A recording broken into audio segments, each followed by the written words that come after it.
Hello, everybody. Welcome to my latest video where I'm joined by Mario Trevino. Mario is one of our in-house GMAT tutors coming out of Colombia. Am I right? Yes, Sam, that's right. Thank you for having me. Lovely to see you, Mario. I'm coming at you from a heat wave in the middle of Barcelona. So right now I have got a fan under my desk blowing air up at me. And so if you see movement in the background or my shirt billowing, it's because of that. So Mario, look, let's talk about the GMAT then. I'm really excited to get stuck into this. Can you start by introducing us to you and your background and how you became a GMAT tutor? Sure, thank you. Um, welcome. Hello to all of your viewers, and I'm very happy to be here. I'm a Colombian, and I like to think of myself as an insatiable learner. And you know how the saying goes: if you want to learn, teach. So I guess that's how I ended up becoming a GMAT tutor. That's how I started. I spent more than 12 years already, and I just started. Um, it was it was just by luck, and also because a friend of mine used to work for a large test prep company, and he was quitting, and he needed to find his replacement. So I just took an interview to get him off my back, and that's how I started teaching, and I just really liked it. I'm a physicist, a mathematician, and an engineer by training. So see, I wasn't Great. kidding when I said that I really love learning. I And think then, uh, I think in school we used to call you nerds. yeah, true. Actually, I've been called a nerd since I even before I knew what a nerd was. I had to ask my mom, Mom, what's a nerd? Because people would call me a nerd, and I was like, okay, I guess it must be a good thing, but I'm not really sure. Okay, So, can so you describe, given this background, given mhm. this insatiable learning style you have, can you describe how that translates to your tutoring? How are you as a tutor? Okay, so uh, look, I once watched the movie Limitless, and I was like, oh, I need to be like that guy, but without the pills. Okay, so that means that I wanted to find ways to make my learning as effective and lasting as I could. Okay, so I actually started reading a lot about it, and I started trying new stuff, both with myself and with my tutorees. Okay, so what is it that I do differently?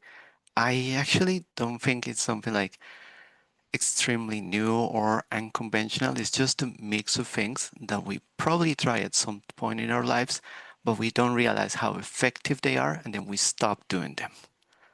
Okay, so basically, it's not a magic formula. It's just understanding. Okay, if you want to learn something and really remember it, it's just better to study small bits every day rather than cramming. It's better to continue to study something until you really feel like you've learned it rather than just uh, gloss over it and then say, okay, I think I've got it. I'll figure out the details later. Okay, Moving back and so forth. it's just about being a little bit more structured. And I also like to be um, funny, because that's something that people don't realize. But if you're funny, that makes it memorable. If you make it memorable, people will actually connect the dots better. So that's what you really want to do. There's a book. It talks about memory, and the name of the book is actually quite interesting because it's about a guy, a regular guy who becomes a memory champion.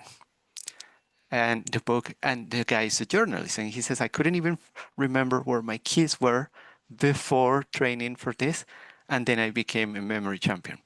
And the name of the book is Moonwalking with Einstein.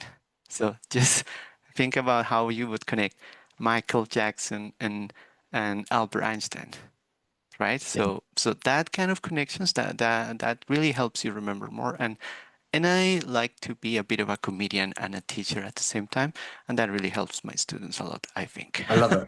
I love it. So the backstory here is that I actually learned about Mario, but like it must have been like a year ago when independently three of our admissions consulting clients all said, "Sam, you've got to meet this Mario chap."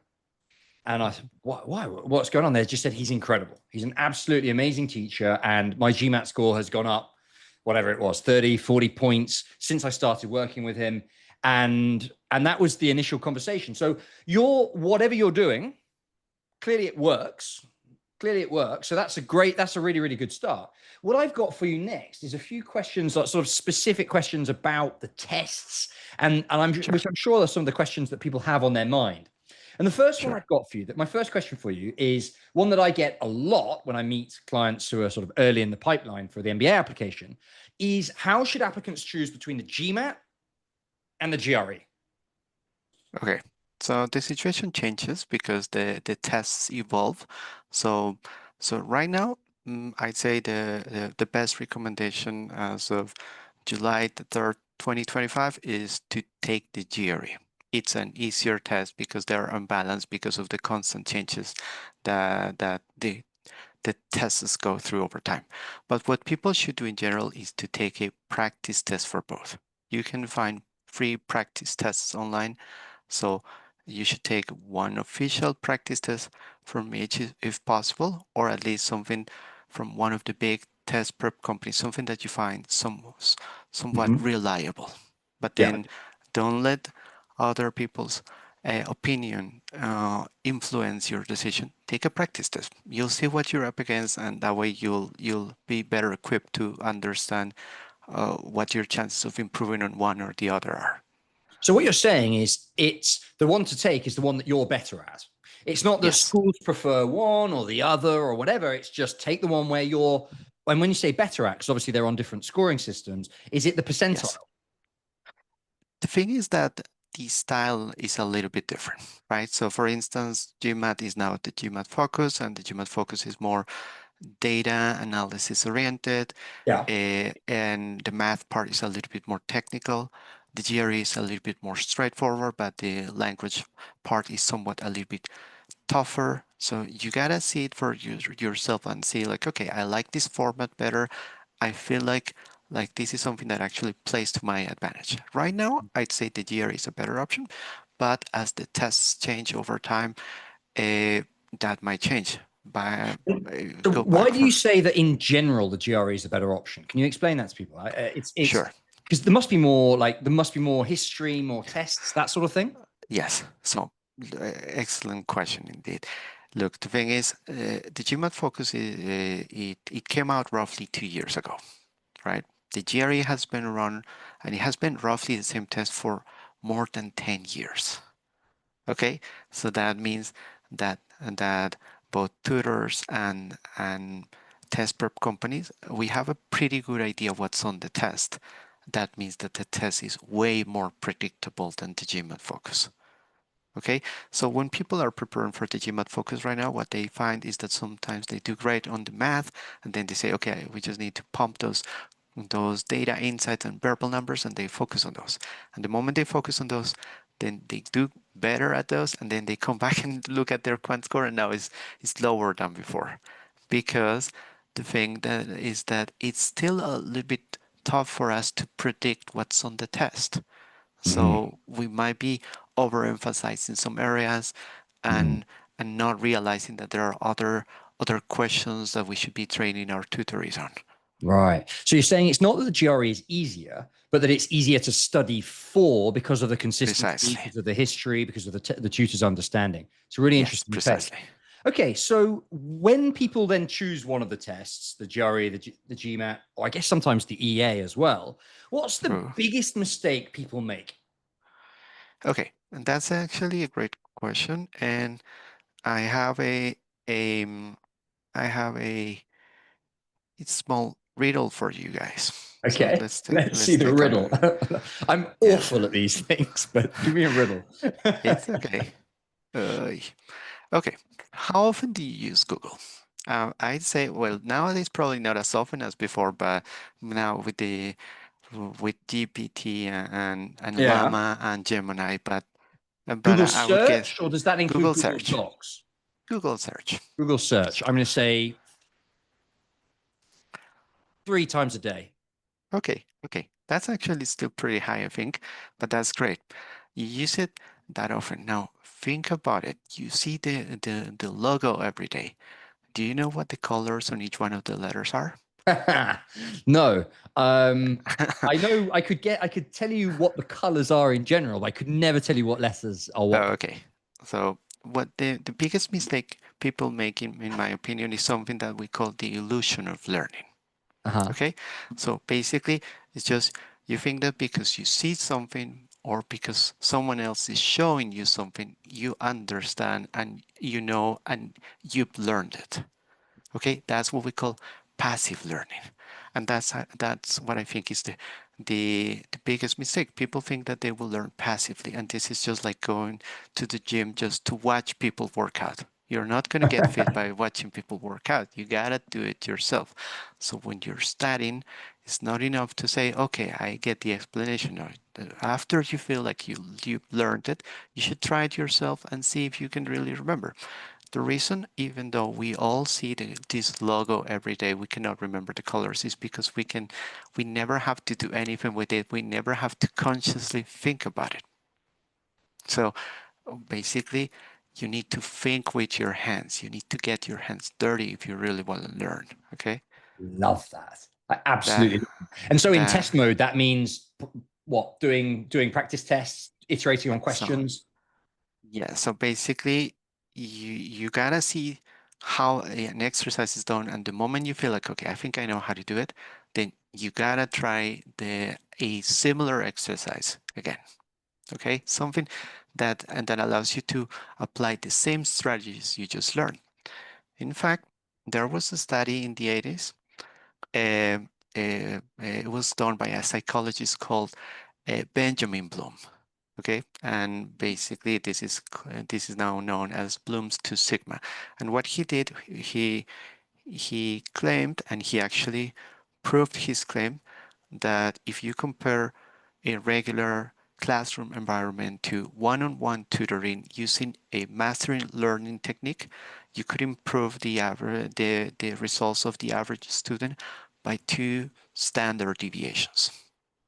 So Wow. same kind of student, just compare, if you want to compare a regular classroom environment to one-on-one tutoring. And what's the thing about mastery learning? The idea of mastery learning is you're going to learn a new concept, we're going to try an exercise. Okay, so you get it wrong? Okay, fine. Let's see what went wrong, let's fix it, and let's try another one. Okay, you get that one wrong again? Fine, let's see what was the mistake you made, and let's fix it, and let's try again. Okay, you got it right? Great. Then let's try another tougher question. And then you got that one right? Okay, let's try again. And basically, you continue to do questions until you've reached a level of mastery that is equivalent to roughly 90%. When you get to this 90%, it's like, okay, I feel like I'm ready to move on to the next topic. And he proved that that really works. And precisely that's the whole point of working with a tutor. If you have someone who can give you immediate feedback, someone who can help you craft the right curriculum for you, and who helps you get this delivered practice until you feel like, okay, I'm really getting it, that's gonna make a huge impact. You're really gonna see the difference. Interesting. I love it. I love it. I feel like, I mean, there's parallels with an MBA, with the way that we do MBA admissions consulting, narrative building, etc. Like you can do that in a group environment, but obviously one-on-one is going to be infinitely more productive. And we see that with clients all the time. And what you're saying is that that applies even more so to the GMAT, to the GRE, Yes, where you really need that one-on-one attention to get to the 90th, the 90, yeah, the 90%, like you say. yes, Love yes. it. Okay, let's pivot a little bit. I want to ask specifically about quant. Mhm. How, what strategies do you recommend to people, or what sort of one strategy that you recommend to people who are struggling with quant? Okay, so well, first of all, you gotta make sure that you get the foundations strong. Okay, so you need to lay a strong foundation before you can move Mhm. on to tougher topics. So that means, for instance, you need to make sure that you know your algebra and your arithmetic inside out because you use that for everything else, and there is a right order, you know. So, for instance, you cannot do geometry first if you're thinking of taking the GRE if you're not really good at ratios, because you use ratios the whole time when you're doing geometry. So, so choose the right order. And the other thing that you gotta realize is that, as I was just telling you a moment ago, we're forgetting machines. So that means that we continuously need to go back and review some of the things that we've seen in the past. That's what really makes a difference. So there's something called space repetition, and space repetition is science-backed the best way to learn. And there are systems that help you do that. And that's one of the first things I teach my students, how to do space repetition. So if people want to get really good at math, then they need to choose the right order and be aware that they need to constantly review what they've seen. But that doesn't mean like, okay, every day I'm going to study the 100 pages of the book I've already seen, but to study smart. And there are systems, computer systems, that help you choose exactly what you should be studying every day. Excellent. So, That's so cool. I wish I'd had that when I was studying. I took the opposite approach. I'm really impressed to hear that. So that's on the quant side. Um, One of the other kind of regular queries that we get is people who are doing their GMAT studies, but also juggling full-time jobs. And there's a time management aspect to it. And also like a brain capacity aspect, because you can only do so much in one day. What's your practical advice to people who are busy and need to study? okay, so first of all, you definitely need to get yourself as a tutor if that's the case. Because the thing is, the tutor will help you work much faster than you can do it on your own with a platform. Because there are pretty good platforms out there. But for instance, some of the best ones they're just massive. You'll never find time to do the full curriculum, and it can also feel discouraging when you see how many units are in there and you see the little that you can accomplish every day. Yeah. Okay, so the tutor basically takes care of the organization for you, and is also like a gym instructor in the sense that it's just there to keep you accountable.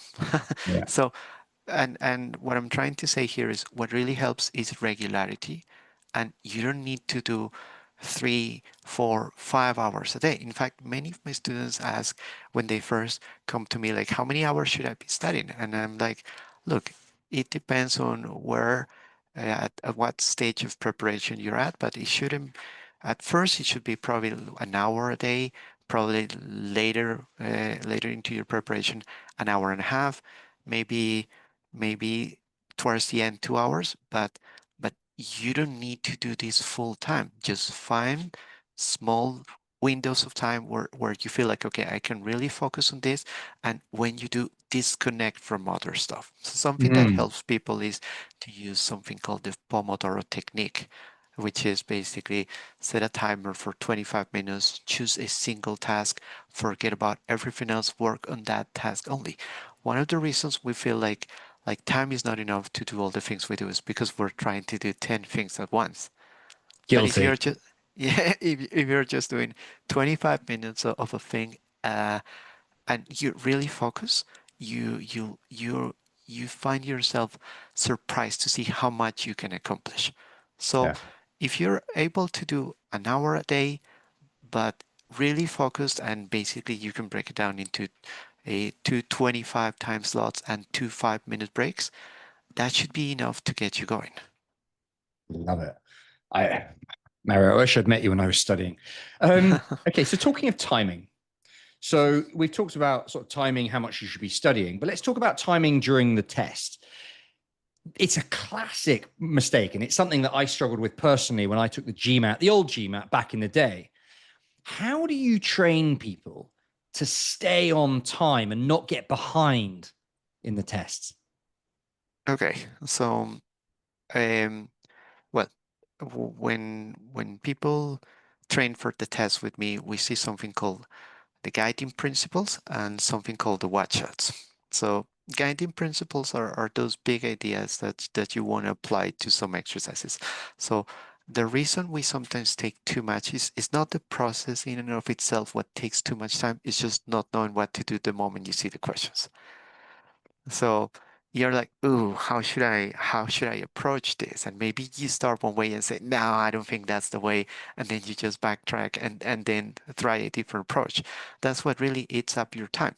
So what I teach people is, look, if you see this type of question in general, the charm that you should try on that one is this. Okay. And if you see a question for which you don't really know what to do, think of some emergency strategies that we also talk about. And if that doesn't work, abandon the question, jump Yeah. ship, because you just don't know what's ahead, and you don't know how much time you're gonna need, and you might just spend 5 minutes there and still get nowhere. So if you don't have a guiding principle, that's not gonna that's not gonna go far. I mean, you really need to Yeah. take the hit and continue. Something that people really like about the GRE, that's one of the reasons people in general prefer the GRE, is that when you take the GRE, you can go back. So there's never this FOMO, oh, what if I'm letting go of this one and the next ones are tougher? You can always go back and change everything and they don't penalize you for that. So that's great. Yeah. So that, from a psychological perspective, makes it less sort of mentally strenuous Stressful. and Yes. stressful, which helps a lot of people's performance, I Yes. expect. Okay, Yes. excellent. So we talked earlier about the quant side. I have a question about the verbal side, particularly for non-native English speakers. Actually, no, let's do both. Non-native and native. What does the you what does a non how should a non-native English speaker focus their studying for the tests, given that they haven't got time to learn the entire breadth of everything about the language? That's a process that takes people years. I'm learning Spanish right now, and it's a disaster. It takes ages. So they obviously can't learn English from scratch completely. So there must be a way to focus the study. So how do you recommend non-native English speakers to tackle the verbal parts of these tests? Okay. So here I like to think of the Pareto rule, the one that says the 80-20 rule.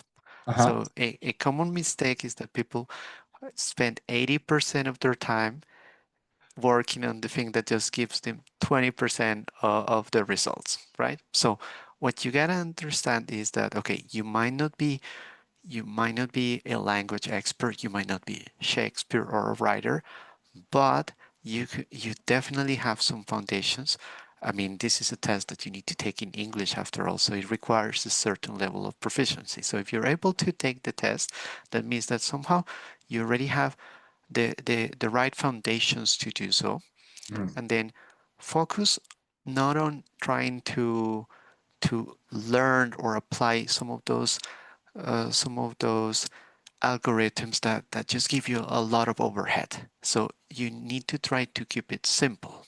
So for instance, when it comes to the reading comprehension, especially when we're talking about shorter questions, meaning the ones that have a short paragraph rather than a full text, for those, paraphrasing works like a charm. Okay, and for instance, people think, okay, if I'm doing vocab questions are well, the name says vocab questions, but they're really about reading comprehension.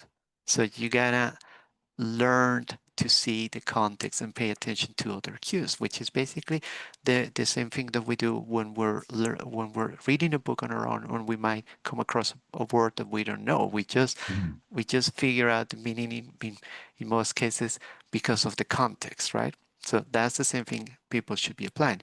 And when it comes to the sentence correction for people who are taking the executive assessment, so there are many rules and there are idioms, but then they're called grammar rules for a reason. They're not random. So there are actually a few key principles that you can learn that will get you really far, even if you don't know everything. So don't Mm. torture yourselves thinking like, oh, okay, we need to know everything to do well. So start small, get some principles, start practicing, and see what else you need to start learning on top of that. Okay, and also realize that probably schools are a little bit more forgiving when it comes to your verbal scores where you're a non-native speaker. So it's not like, I mean, they're not gonna judge you harshly if you don't get a perfect score on the verbal side. Yeah. You have no excuse when it comes to the quant side, but verbal, as long as you have a good TOEFL or IELTS score, they're, I'd say, willing to look the other way. Yeah. And so is that's presumably not the same for people who are native English speakers? Okay, true, true, exactly. So, and that was the other part of your question. So, basically, a same principle. People, I'd say that they need to really work on the reading comprehension, but realize basically that there are certain traps that are repeated over and over again. So if you really have a really good grasp of the language, what you need to pay attention to then the watch outs. So what are the typical traps that test makers use? For instance, the difference between a percentage and a number, or the difference between a correlation and causality. So Right. you start seeing those things and you see that they will pop up in different contexts. But if you know that, then it's really easy to see through their trickery. Okay. Yeah. The other thing, extreme language. Okay. So Never. and When you see the word exactly, never, alarm exactly. bells, right? Never, always, must not, can't. I mean, all of those are red flags. So I'm not saying, I like to tell my students, extreme language is almost always wrong. See how I'm not saying always, because that'd be extreme language in and of itself. So, Yeah. so just pay attention to those details. So you need to either find a list or find someone to teach you, like, okay, so these are the typical traps, so that you don't fall for them. So the problem with native speakers is just overconfidence. It's like, oh no, I Hmm. understand. I know how to read this. Yeah. So you Guilty. just let your guard down, and then that's how they get you. Yeah, and they get me. They use there was things like I count things like there are idioms that are used that are Mhm, said and ways that sentences are said in sort of certainly in England, in Britain, where we get mhm. quite colloquial, that are True. grammatically incorrect. But Yes. when I see them, I think, yeah, I say that all the time. Boom, wrong. Yeah. They catch me. I was very, very gullible for that when I was taking the test. So I can completely see why that's important. Okay, Mario, one other question that I have for you, which is a bit of an urban legend, and I just want to throw this at you. There is a bit of a myth or a perception that the actual GMAT and I think GRE tests are harder than the practice tests, even the official practice tests. Do you see that? Uh, yes and no. The thing is, there are many practice tests out there, so it depends on which ones you're trying. Okay. Okay. So in terms of difficulty, I can tell you that I know some that are below the test bar, and there are some that are way above. And then people really get a lot of test anxiety when they see the tougher ones, because they're like, oh my gosh, if these are the practice tests, what's gonna happen when I take the Yeah. actual test? They're gonna completely destroy me. But look, here's also the thing. I have a compendium of practice tests that I share with people, paper practice tests for them to do some practice whenever they get the chance. And I tell them, look, there's this particular test that I don't want you to do first. And I tell them this test feels the most like the actual test. Yeah. And I tell them, don't go to that one first. Build some muscle before you face it. And then when they take it, sometimes they have forgotten that I told them that. And the first impression they get is that that test was super easy. So when they're doing it, they're like, oh my gosh, this was a breeze. But then when they grade themselves, it's like, oh, I cannot believe how badly I did. And that's the thing. The tests are not super tough, like that they're conceptually challenging, like you see them and it's like this is impossible, but they're plagued with traps. small watch outs that you fall for if you haven't prepared for those. So you see it and you feel like, okay, this is super easy.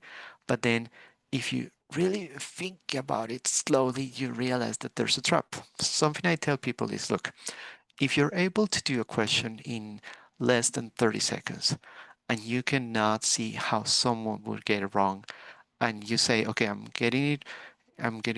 you're not saying I'm getting it right because of some black magic Mario taught me, then that means that you're actually falling for a trap, because Yeah. nothing should be that easy. So it's not that they're super challenging, it's just that they feel harmless, but they're just really tricky. So it's not the difficulty, but the traps. Interesting. Interesting. Yeah, I feel like you've got to have a bit of a mean streak to write these tests, haven't you? You've got to have a bit Yeah. of a like they deliberately trying to catch people. They know how people think, and they're Yes. deliberately trying to catch people, both on the quant and the verbal side. And that's what they do the whole time. And Exactly. that's why you have a job because you can predict how they try and track people. Yes. I love it. That's I love it. exactly what we do. Fantastic. Mario, I've really, really enjoyed speaking to you today. It's really, really, I genuinely, I've learned a lot from you. And what I really appreciate is the scientific, methodical approach you take to learning. It's really, really refreshing. I mean, learning is ultimately biology because it's how the brain works and it's a science. And I love that you're bringing that angle to it. And I can see why so many people recommended you. Honestly, it's really, really great to see. So if you're watching this and you think Mario's work style appeals and you'd like to get in touch with Mario, go to samweeks.com, find Mario's profile on the team page, and click Meet Mario. It'll populate an email and it'll go directly to Mario, and you guys can set up a call. Mario, you offer free intro calls for people, right? Yes, I do. So we usually meet for 15, 20 minutes. I tell them what I think that they should do, what the best course of action should be, and they get to ask questions. And if they like our talk, then we continue. Fantastic. Fantastic. I would strongly encourage anybody watching, get in touch with Mario early in the process. Don't leave it too late. We see that mistake a lot. And you give yourself the very, very best shots at the GMAT, the GRE, or the EA, which is ultimately just such a crucial part of the MBA application process. Really give yourself the best chance of getting admitted to the top MBA programs. Mario, pleasure to see you. Talk soon. Sure to see you too, Sam. Take care. See Bye ya. bye.